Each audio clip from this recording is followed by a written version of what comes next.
Hey, what is going on? Welcome back to the channel. In this video, we're going to be taking a look at Solana. I do want to say that. Oh, hold up. Well, all right. I guess we're taking a look at Mina protocol then. All right. Okay, jumping into the Mina protocol chart. So this is the daily chart. I do want to say that I'm not a financial advisor, guys. This was requested multiple times in the comments section, and if you want to request something, always leave a comment down below. If I get enough requests for a project, then I'm definitely gonna cover it. It's just that I have a schedule of specific coins that I do on specific days of the week, and I try to stick to that schedule, and sometimes it's hard to squeeze in more updates, but we can do Mina protocol today. So as you can see, we do have a Fibonacci retracement on the chart. So the swing high over here is back in November, the one that we printed back in November at $6.67. And we have our swing low that we printed in March of this year. And we had our 1.618 target all the way down here at 66 cents. Below that, we have our capitulation target at 38 cents. And that is what I'm going to be targeting actually from now on for Mina protocol if we see another capitulation for Bitcoin. So the second fib level is usually something you target in case you lose the 1.618, in case you see a capitulation, and sometimes you have these long wicks to the downside and then a quick V-shaped recovery. That is potentially what could happen here for a lot of altcoins if Bitcoin drops to $14,000. And you can see I have two yellow support trend lines over here. So one is sitting over here at 58 cents and one is sitting over here at 53 cents. And as you can see, these are swing lows that we printed within the past couple of months. So we have a swing low here in June at 58 cents. We had a relief rally all the way up to the 1.414 Fibonacci. From there, we retraced back to where we came from, and then we dumped even lower. So essentially what we did here is we lost our key support level at 58 cents, and right now we're holding 53 cents as support. If I continue zooming in, you can see that you are potentially creating some sort of a double bottom pattern, because you do have your low here and you do have the second low over here. You have the neckline, and there is going to be a potential target here. Okay, as you can see, that target will take us up to 62.5 cents, but only in the case that we break above this neckline here that we created October 18th, okay? That's going to be very important for us to do in order to take out the technical target of this pattern. And of course, if we start losing 53 cents, well, then the pattern obviously is invalidated as well. So that's out of the window. And you can see that you're bouncing your head on the 20 EMA constantly. So you did that in September. Here you did that at the beginning of September. Once again at the end of September. At the beginning of October. Once again in the middle of October. And right now you're below the 20 EMA.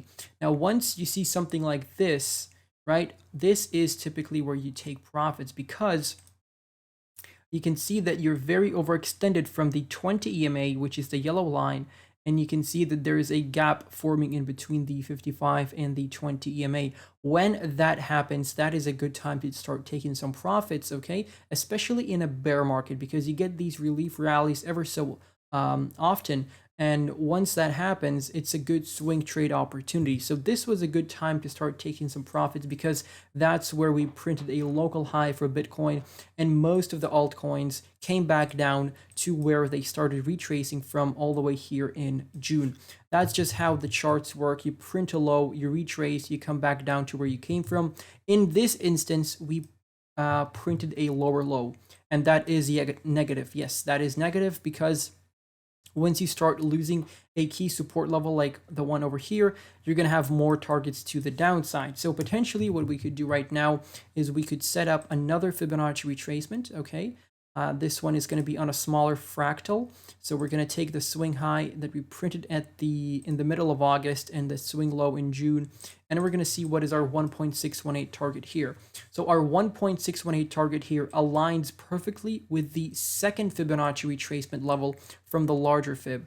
so at 38.5 cents. And that just gives you more confidence towards this area. And if you want to set up buy orders throughout this level here, and just have multiple buy orders, just in case you see a capitulation, all of the orders are going to get filled. And once you wake up, you're probably going to see a V-shaped recovery in case you're sleeping or you're at work and you can't, obviously we can never look at the charts 24/7. All right. And that's why you have these buy limit orders to set up. And that's what I do. So that's regarding the Fibonacci support levels here for Mina protocol. Overall, I would say even if you're dollar cost averaging right now, that's a pretty smart move because from the all-time high, you're down 92%. And I think that's a good time to start dollar cost averaging regardless of the project. Of course, you want to know that this is a good project. You want to know the team behind the project. You want to know that it's going to succeed over the long term. You want to be bullish on the project. And if you have all of those boxes ticked, then you can obviously start dollar cost averaging into Mina. Not a financial advice, but these are good prices to start with, in my opinion. If we move even further down, you can buy more. Never buy all in at one price. That's just a mistake a lot of people do make. And that's just not something you want to do. So dollar cost average, always have some cash in reserve in case we see further capitulations. In the meantime, we can actually expect a move all the way up here to $1.60 if we see some sort of a relief rally. So that would be a nice 100, almost 200% trade. And that would be a major resistance level for us to retest, whether that's going to be in November, whether that's going to be in January or in March. That is something that we are, probably going to do because, like I said, this is how the charts work.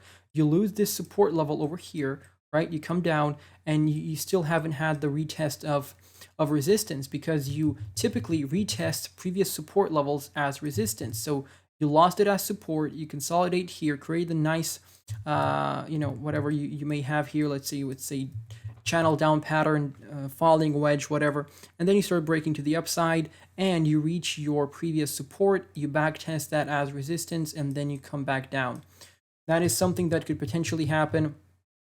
And a lot of charts have done the exact same thing.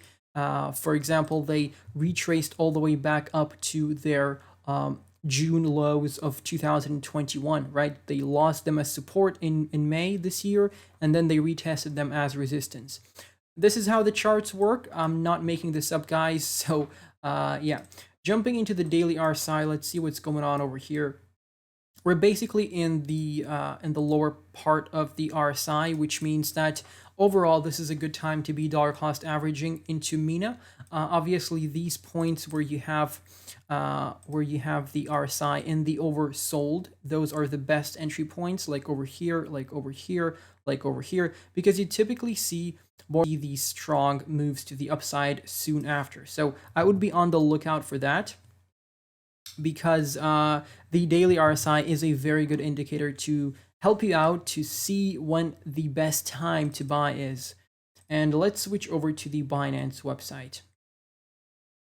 Switching over to the weekly chart for Mina protocol, you can see that you're very overextended from the 20 EMA on the weekly chart, and this is something that is very important because you usually see moves to the 20 EMA after you've been overextended from it for such a long time. So you potentially could be looking at some sort of a retest of the 20 EMA in November. That is potentially what's going to happen. The last retest we had was back in May of 2022. And ever since then, we haven't had any sort of retests. So that's what I'm going to be looking for. If I bring out the 35 EMA, that's going to be another potential resistance level for you if you break above the 20 EMA. And if I bring out the 10 EMA, then that's just a very quick level for you to swing trade off of. But be careful with swing trading, especially when you're at these bottom prices, because prices can pump very quickly from the bear market bottom. So be careful with that. And yeah, if I missed out anything important on the charts, guys, always let me know down below in the comment section. If I go back to the daily chart here and I take a look at the MACD, let's see what the MACD is doing here. So the MACD has been climbing towards the upside. The histogram is flipping bullish. During these times, it's not practical to trade with the MACD, right? Because it's best traded in a uptrend or in a downtrend. Right now, you're really just in a flat here. So I wouldn't be dependent on the MACD as much in these times. For example, if we go to the daily stochastic, you can see that we have just recovered from the oversold here since October 12th. We moved up and we reversed midway through and we're coming back down now. So I would say if you're in this area, that's a good time to be buying, and I would just wait until you get overbought above the index of 70 here. So anywhere above that, that's where you want to be taking profits if you're looking for swing trade. So you have this local top here in August. You have this local top here in April of this year. So the next one potentially could arrive in November, and just be ready for that. So yeah, that's everything that I have for Mina. Let me know if you want more updates in the future. Thank you all for watching. Feel free to check out my Patreon, linked down below in the description. Thank you all for watching. I'm gonna catch you in the next one. Goodbye and good night.